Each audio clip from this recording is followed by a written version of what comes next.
They say boxing is a sweet science, but behind every jab, every uppercut, every cheer from the crowd, there's pain, real pain. The kind that sticks with you long after the gloves come off. You see the lights, the titles, the million-dollar belts, and viral knockouts. But what you don't see what it costs is why being a boxer actually sucks. Boxers aren't just athletes, they're sacrifice personified. Battle-scarred warriors showing up week after week often for scraps. To those in the boxing world you already know, the sweat-stained raps, the slurred speech, the brutal weight cuts, that's the reality. Welcome to boxing, where your body is currency and your mind, collateral. People say, well, hey, you chose this life, but did they choose the concussions? The shady promoters, the social media takedowns. Behind every highlight reel is a human, one who hasn't hugged his kids in a week, one whose paycheck depends on a distracted judge. And then there's the fans. One day they love you, the next, you're a meme. In 2025, boxers aren't just fighting in the ring, they're fighting algorithms, hashtags, and armchair critics. Mental health in athletes is finally being talked about, but it's still rarely funded, and burnout? It isn't a buzzword, it's a Tuesday. Let's talk training camps. Think Rocky montages, try for AM runs, 10-mile sessions, endless sparring, and cutting everything food, weight, and emotion.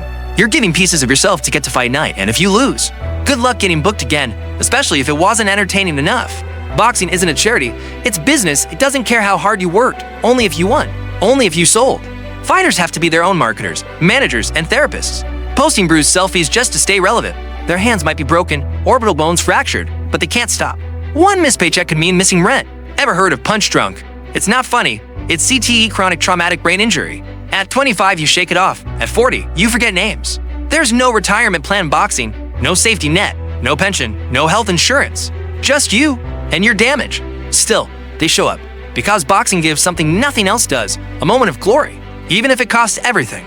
Let's talk money. Most fighters don't make millions, 80% earn less than minimum wage. Everyone takes a cut: promoters, trainers, managers, what you're left with. Just enough to keep chasing the next fight. If you're not already famous, you're on borrowed time. One bad fight and you're back to empty hotel ballrooms and $500 purses. You still have to smile for the cameras, even with a black eye and fractured ribs. Matchmaking politics, it's brutal. Fighters duck each other. Promoters protect their golden boys. And the deserving ones, they wait. It's a cruel hierarchy. At the bottom, journeymen, the grinders, fighting on 1 week notice in other countries just to stay in the game. These are the names you don't know, but they're the ones keeping the sport alive. No guarantees, no fans, no lights, no safety net, just the will to keep going. Because boxing is the only place where their pain means something. And then there's the aftermath, swelling, ice packs, stitches, and maybe a text about next time. If there even is a next time. For every champ with a belt, there are 1,000 with broken ribs and broken dreams. Some retire into coaching, some spiral into addiction, some just disappear. All that sacrifice, all that damage, and sometimes just a moment to show for it. One punch, one headline, one fleeting taste of glory before it's gone. But for many, that's enough. They chase it again and again. Because it's not just about winning, it's about proving they weren't crazy, for believing in themselves, even when the world didn't, even when their own families begged them to quit. Because after getting hit that many times, physically, emotionally, quitting feels like the worst pain of all. So they keep going, round after round, fight after fight, for their kids, for their name, for that promise they made in a quiet gym years ago, that they'd make it, that boxing would save them, that they'd be remembered. And maybe, just maybe, boxing did save them, even if only for a while. Because boxing was never about perfection, it was always about pain.